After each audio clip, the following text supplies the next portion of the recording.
Okay. All right, next thing we're going to do partner drills. We're going to do it on the dirt. Do it on the dirt over All here. right, come on over to the dirt, guys. So fielding a ground ball. I think the basics of fielding a ground ball, very important to talk with your players about, okay? You know, as far as, you know, proper approach to a ball, I hear the term, and I used to say it all the time, I'm sure everybody here has said it, is charge the baseball.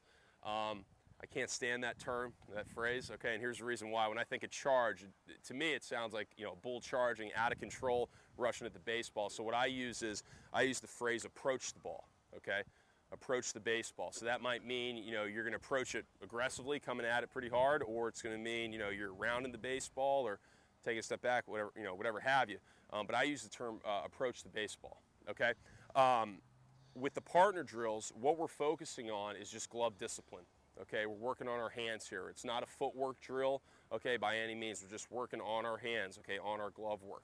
So, first one is going to be, partner is going to be about, I'd say this is probably, you know, a good 15 feet apart, okay, no more, no less, about 15 feet apart. And we want to be in a good fielding position, okay? Good fielding position. It's what I call the triangle. Got our left foot, our right foot, our glove, and our throwing hand out in this position, just like this. So we got the triangle, 1, 2, 3, just like that, all right? Why do we want to avoid having our hands back in here? There's a couple reasons. Let me know. Okay, you can't see the ball, okay, it's, you know, it's coming back in, you're going to have trouble keeping your eye on it. What else? Exactly, that's probably the biggest reason. Can't adjust to a bad hop, okay? Because if I'm all the way back here and that ball takes a bad hop, I don't have any time to adjust to it. Okay, I don't have any time to do it. So if I'm out here and that ball takes a bad hop, I can come in this way, work up. Okay, so I want to make sure our hands are out in front. All right, and kind of going off of that, if our glove's back here as opposed to out here, we're allowing that ball to bounce another time possibly. Okay, and we want this ball to bounce as few times as possible. Okay, the less time that ball has a chance to hit the ground, the better chance we have of actually fielding it, okay? Because a lot can go wrong, okay? Think about Murphy's Law here, all right? A lot can go wrong there. So we're in a good triangle position. The other thing to emphasize is what I call the button of the cap, okay? Every hat that your player will have a button on it, okay, right up here. If that button of the cap is facing the sky when he's fielding a ground ball, where are his eyes going to be? Yeah, probably up, right? Okay? But if that button of the cap is facing my partner, okay? So if Max is my partner and it's facing him, my eyes have to be looking down, okay? So the partners can, you know, they can work with each other on that, the two players. If, if Timmy doesn't see Johnny's button, okay, let him know, okay? It means he's not looking into it. So over-exaggerate those eyes, looking the ball into the mitt, okay? So we're just rolling the ball back and forth, making sure we're having soft hands, you know, funneling in or coming through the ball, just like so. All right, everybody see Max's button? There you go. All right, and very important also, what we tell our guys is, you know, again, if you're right-handed, you throw with your right hand, you feel with your left hand. Try and feel the ball over your left eye, okay? Not your nose, not your right eye, but over your left eye, okay? So just slide off center. The reason we do that is if I put my glove down, okay, if it's over here, that's kind of an awkward position, right? I can't really get that glove open as wide as I'd like. If it's over my nose, it's not bad, but it's not as open as it could be. But if I have it over my left eye, I got a good open pocket. I can see directly into it, okay? So think about having that ball right over that left eye when you're fielding it, all right? So after we go right in front, okay, fielding that ball with two hands, and we're going to shift, and we're going to go glove side now, okay? Now, I use the term, you know, two hands, dos manos. I say that all the time. It's very important to use two hands, okay? Why is it so important to use two hands? Let's talk about that. There's two big reasons. Huh? Yeah, yeah. How about just two hands in general? Just playing catch, fielding ground ball, pop fly. Just if the ball's coming to you, use two hands. Why do we have to use two hands? The transfer, probably the biggest reason. What else, especially at this level? Yeah, you can catch the ball better. Okay, you can catch the ball better. All right. Now, with catching with two hands, I see a lot of guys, a lot of players, especially at this level. They have their top hand right behind their pocket. Everybody seen that? Okay, and they squeeze it with that top hand. Okay, that's not catching with two hands. Their left hand's strong enough to squeeze it. Okay, what they want to do with that other hand is have it just off to the side, so when that ball comes down, they trap it just like that, and that's when they get the transfer. Okay, that's when they can transfer that ball. Okay, so from here, to transfer that ball and get that four-seam grip. Okay, so make sure you're emphasizing two hands. Now this is the exception. In a game, if we're doing glove side, okay, or backhand on a ground ball, how many hands are we going to use? Just one, right? Because typically, guys, if the ball's hit to our left and we're running over to get it and we can't get in front of it, we got to reach down. We're not going to be able to get that other hand there. If we do, we're probably going to be doing a tumbleweave into the ground. Okay, so I want to make sure we're just doing that one hand right there and working on it right now. Okay. All right, just like this. All right, coming back into it, nice and soft hands. We don't want to stab down at the ball, okay? We don't want to stab down at it. We want to come through it, okay? Or give some ground, okay? All right, now we're going to do backhands, okay? Same idea, guys, just using one hand, okay? Just using one hand. Think about the elbow as if it's a door hinge, okay?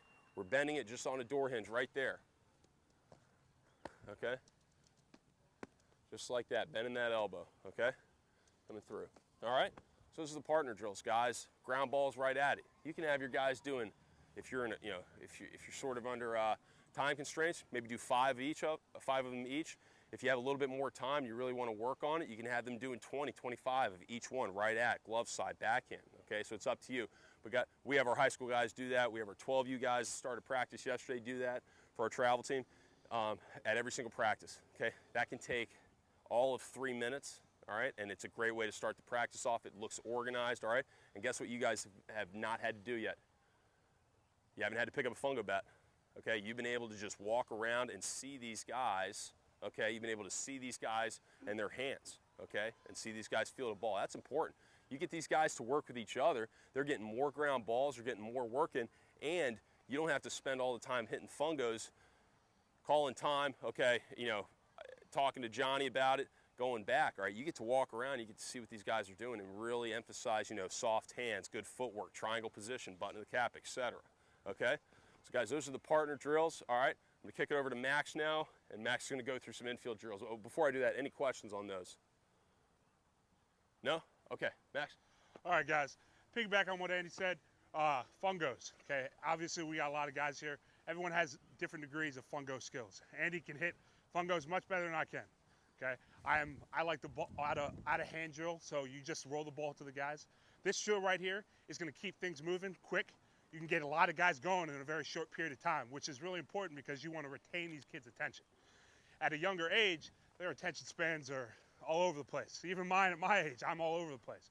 But if you have them moving quickly through the drills, emphasizing the little details that we've talked about, you're going to keep them entertained and you're going to grow and get better development. So I'm going to ask if everyone could just move this way a little bit.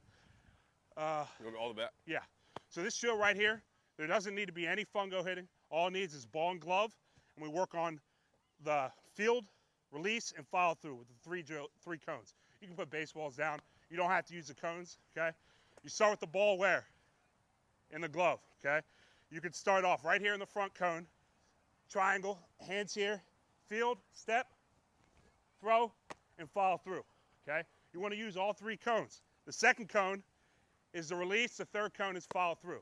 Now, I really suggest, this drill is basic. I can do it just like this. Here, step, over to my target, but you can be creative and add little different things to this drill. You can start off and do a backhand, here, step, follow through, okay? How many guys have seen young players, they'll field it, catch, and stop like this? That's what I'd say about 70% of the kids. You really want to get them to follow their throws. What does following their throws do? Use your legs, okay? Accuracy, you asked about accuracy earlier. That's key for accuracy. If I'm just going to stop and throw it like this, the ball's probably going to get two-seam action, sink and dive, and it's to make that first baseman move more than he has to. But if you have them following their throws and going towards their target, it's going to help with accuracy, arm strength, and you're going to be able to last 7 innings. If I get 100 ground balls over here at third base, and every time I'm doing this, by the 5th inning, my elbow is going to be sore, ball's going to be going every which direction, okay? But I strongly suggest that you can be creative. Besides this backhand, I can go forehand and go forward. Okay, you can put a coach here, and he can do a rapid fire ground ball, and I do field and throw across. Okay, so that's one infield drill. Okay, how many people got gloves here? Who wants to field a ground ball? It'll be easy. I need at least 3. At least 3. We got 1? All right. 2 more. Who's 2 more? Here we go. The guys that are going to field ground balls are going to be standing right here. All right. So this drill, okay, as I said, you can be creative. You can do many different things. You can do forehand, backhand. You can charge the ball or approach the ball. There are many different ways to go about it, okay? Obviously, I'm a catcher, so you're going to start off with the cone, and this drill is rapid fire. You can get 10 ground balls in 5 minutes, okay? So you're going to start off that cone. You don't have to if you don't want to, but but if you follow your throw, you'll make it. All right? So it's going to be rapid fire. As soon as he releases, the next guy's up, and it's going to keep going. All right? Ready? Here we go.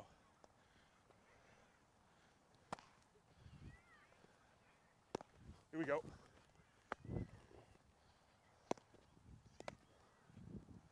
All right. All right. Now, you can change that drill up. Use that. He's at third base. I'm going to go backhand. All right. He opens up, goes through it, steps, and follows his throw. A little difficult for a lefty. There we go. A spinorama. There we go. All right. Don Mattingly played third base in a spring training game. Just FYI. All right, so that's another infield drill, okay? With these 2 drills, you can branch out and do almost anything you want. But what's really important is going quick. Having the kid get as many reps in a short period of time, that's going to make the rest of your practice easier because you can do other things, okay? So now,